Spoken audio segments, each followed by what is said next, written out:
establishment of this organization, our region, the Caribbean region, saw the beginning of unrest that saw workers take their place to have their voices heard and their presence felt. Protests started in February 1934 in what is now Belize, and the torch of rebellion traveled quickly to Trinidad and Tobago, St. Kitts, Jamaica, Guyana, St. Lucia, and in my own country on the 26th of July 1937, a day we recognize as a day of national significance, we saw the workers rise up to express their horror at the conditions under which they labored. With only their passion and faith in justice for all, the workers drew strength from solidarity with their brothers and sisters across the region and from the heroes of their past, ranging from our own country, from Bassa to Toussaint Louverture in Haiti. This spontaneous workers' rebellion across the islands of the region without the benefit of technology and telecommunications led to the formation of my own political party, which I lead today, the Barbados Labour Party, which is the oldest political party in the English-speaking Caribbean. Indeed, 3 years later, it led to the establishment of the Barbados Workers' Union, an institution with which this organization is well familiar for the tremendous contribution that it has made and continues to make from those who have come here.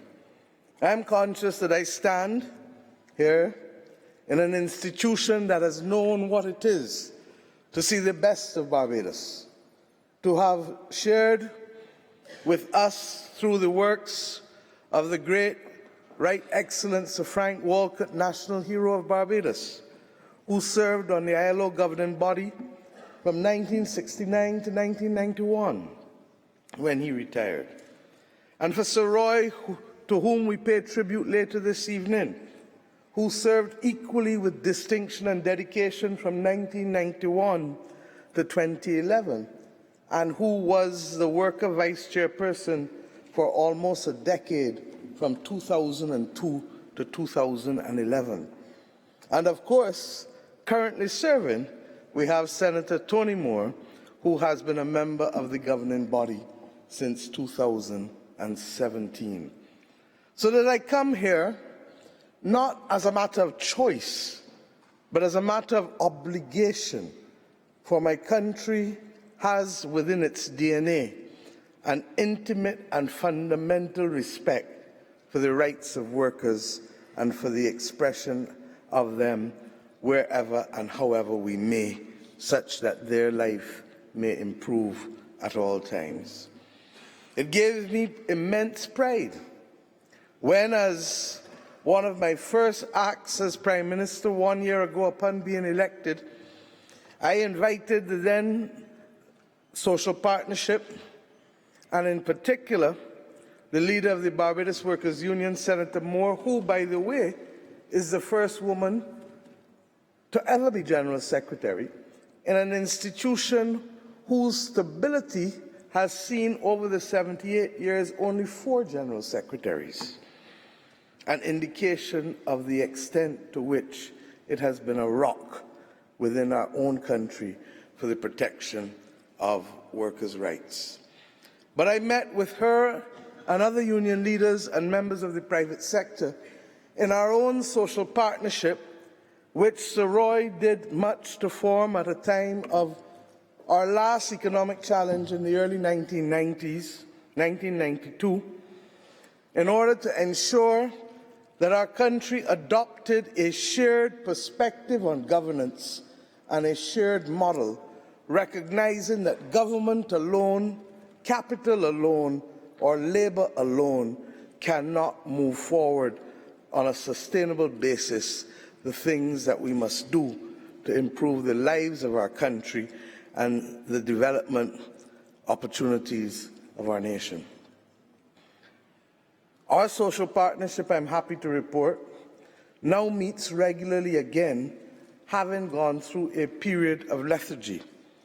And that social partnership was the first entity with which I chose to meet, because I understand fully that if we are to move forward in difficult times or prosperous times, that a commitment to sharing the burden fairly, as we must share the bounty fairly, must mark every aspect of our development model. Indeed, on the very first morning in office, we met and we set a national mission that was common to us all: the saving of the value of our dollar, recognizing that our failure to do so would impact on every sector and every class of person within our nation state. That struggle for social justice, which is at the core of all that we do, for the rights of workers to associate, organize and withdraw their labour, for recognition that labour has dignity and is not a commodity, that poverty anywhere is a threat to prosperity everywhere, that fairness and equality must be the bedrock upon which we rise, that there must be an elimination of child labour and workplace violence, that there ought to be a tripartite approach to discourse and the solving of problems. These are the things that mirror much of what this organization has stood for and promoted over the course of the last century. We were not here at the ILO Declaration of Philadelphia in 1944. I dare say most of us were not even born. But that history is our history. And these causes are our causes, deeply imbibed and proudly recalled. Our future can only be secured by remembering our past.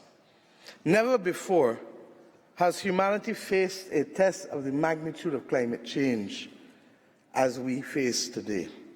And Madam Chair, you reflected on my comments to the United Nations General Assembly last September, where I spoke directly to those there and to those who could hear my voice, that the world has made a pact that it is not prepared to see those who are most vulnerable among the global community of nations.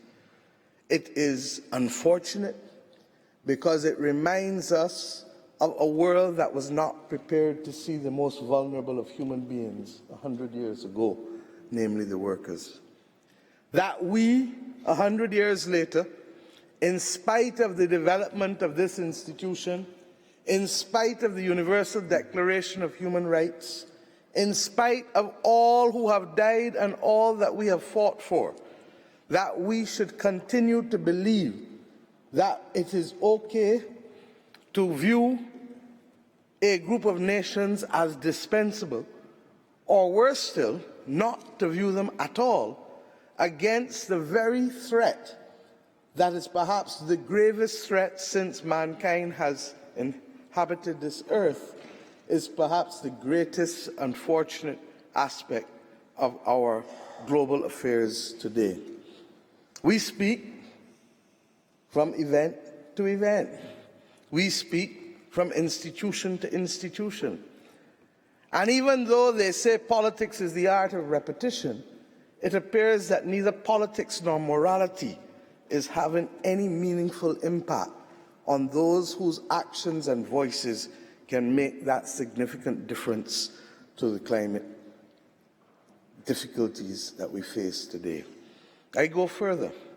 Those who are most likely to suffer from climate change will be the most vulnerable. And the notion of climate refugees is not something that is alien to us. Within our own region, we have seen more than 2/3 of the population of Montserrat leave because of a volcano. In our own region 2 years ago, we have seen the whole island of Barbados evacuated because of a hurricane. In our own region, we have seen the country of Dominica lose 226% of its GDP and significant dislocation of its population because of 2 hurricanes 2 years ago. But it isn't only climate change that bothers us. And it isn't only the recognition that the world is only prepared to protect the most powerful, who have been the ones who have caused the greatest contribution to the rate of degradation of our climate. But it is also the global insecurity. It is also the continued willingness to believe that it is okay to move capital, but it is not okay for people to move, and hence mass migration of labor is unacceptable to a world, whether for xenophobic, racial, or other reasons. It is okay for a world to accept that these combined issues, along with the rapid pace at which technological change is taking place, can all have implications on people without states or institutions intervening to counterbalance the implications that they are having for ordinary workers. And therefore, when this institution sought to look at the whole question of the future of work, it did so, I believe, against the background that we do not live in a world that in any way will resemble the world of 30, 40 years ago, far less a century ago. And to that extent, therefore, it is absolutely critical for us to plan effectively to ensure that there are no unintended consequences to our populations, in particular ordinary workers, as we go through this fast-paced, multipolar, changing world. The pace at which it is changing means that the only certain thing is the principles to which we hold dearly. The environment will change. The geography, because of climate, will change. The power of those who have power will change. But the principles that cause us first and foremost to respect the dignity of work, to respect the decency of work, to respect the principle that burdens must be shared fairly, but equally bounties must also be shared fairly. Those are the only constants that we can assure ourselves of 10, 20, 30, 50, or 100 years from now. It is against this background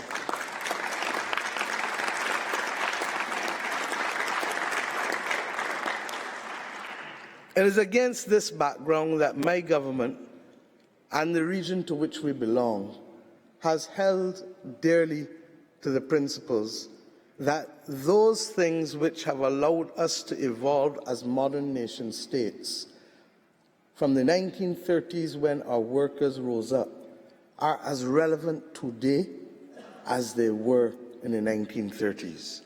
They called for equality. They called for fairness. They called for equal opportunity. Have we completed the task? No. Are there still issues that face us? Yes.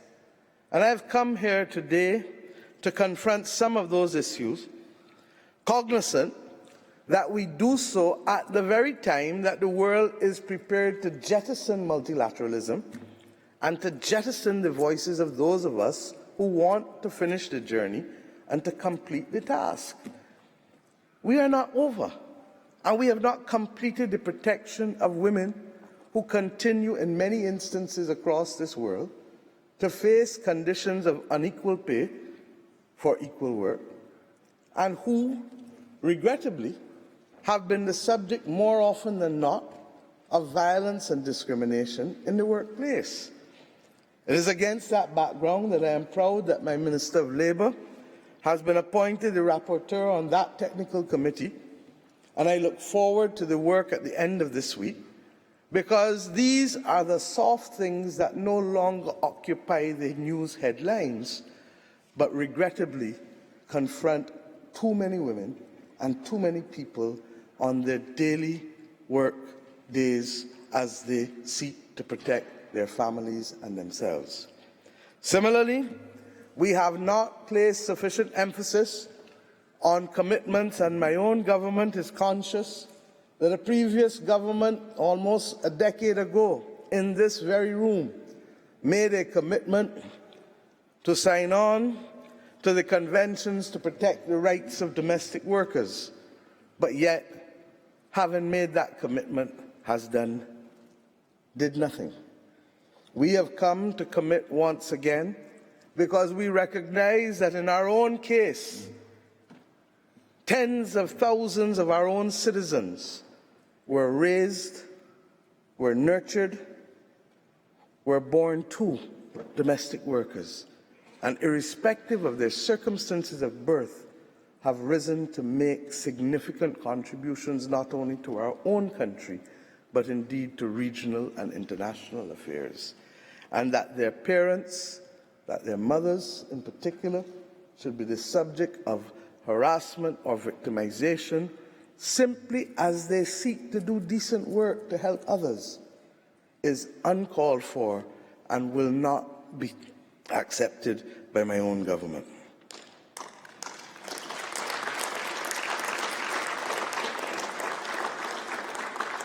And then, of course, there's the issue of minimum wages, which your own report speaks to as a guarantee as to the minimum standard of living to which our citizens ought to be entitled.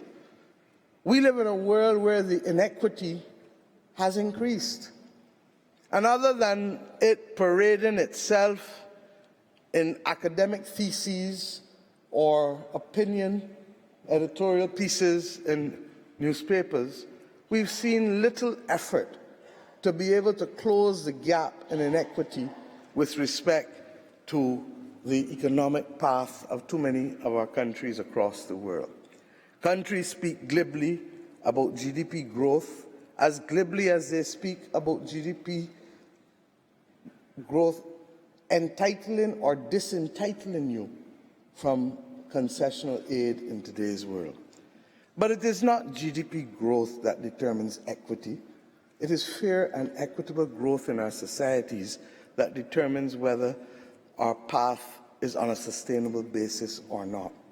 And to that extent, my dear friends, we believe that we have a solemn duty to be able to upgrade the skills and to create the opportunities for access to both tools and capital for our workers at all times, for them to be able to transition, whether transitioning from student to worker, from worker to parent, from worker to retirement, and that in very many cases it is in the transitioning of workers to different states that we see an absence of protection afforded to them.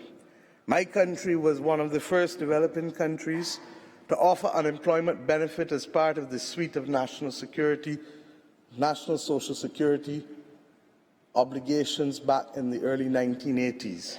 And we did so at a time when many other developed countries did not offer unemployment benefit.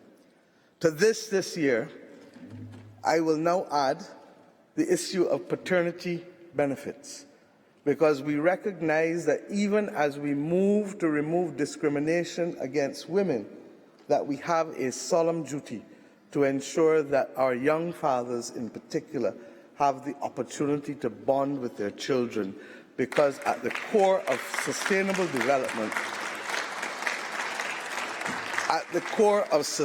development, is strong families. And strong families make strong communities.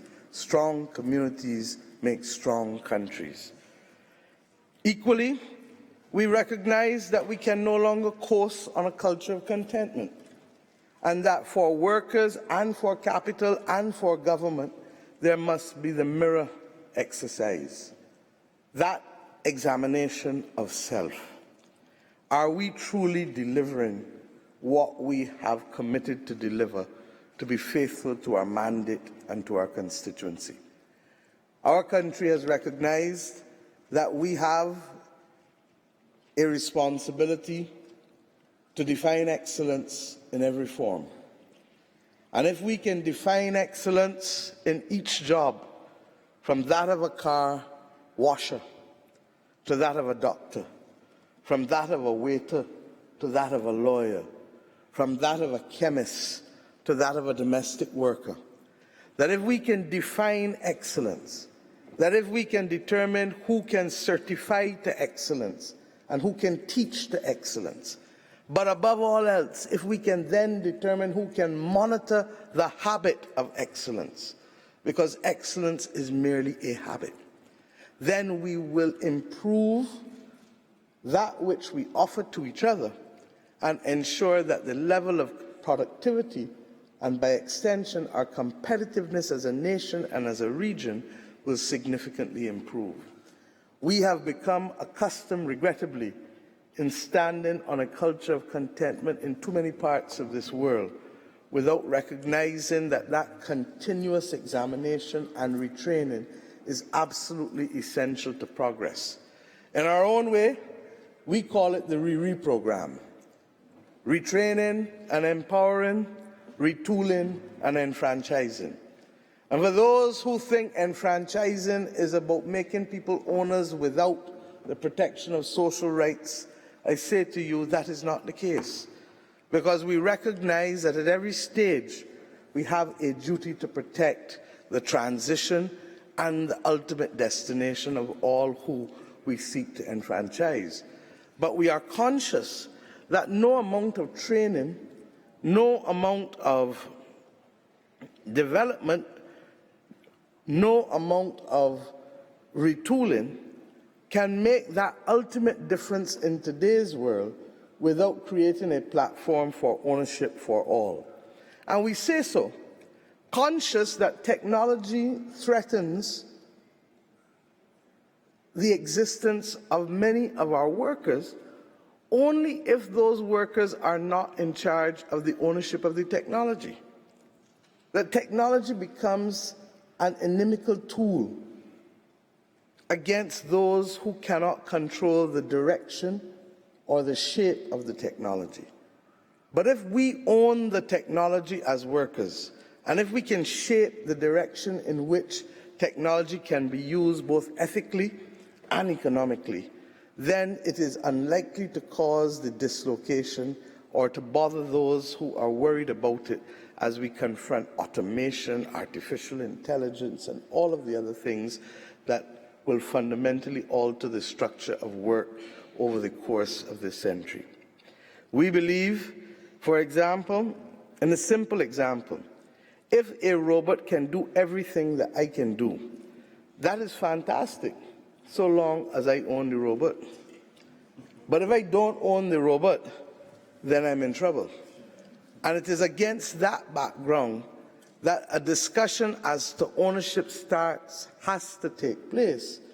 And it is not a discussion that has been taking place other than among a few who regrettably have not yet commanded the space of the national media to be able to make the case. We can't stop the pace of technology, but we need to ensure that workers have a right in the ownership and shaping of what technology can do and will do in our societies.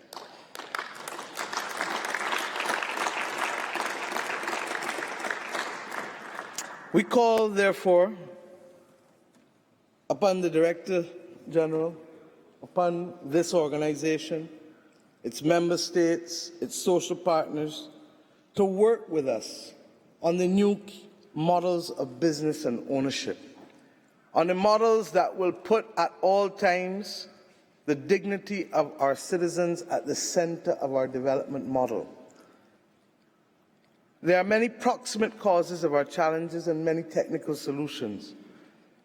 But if we are distracted by the noise or by the trees from the forests, then we will suffer the consequences of being a pawn on a chessboard.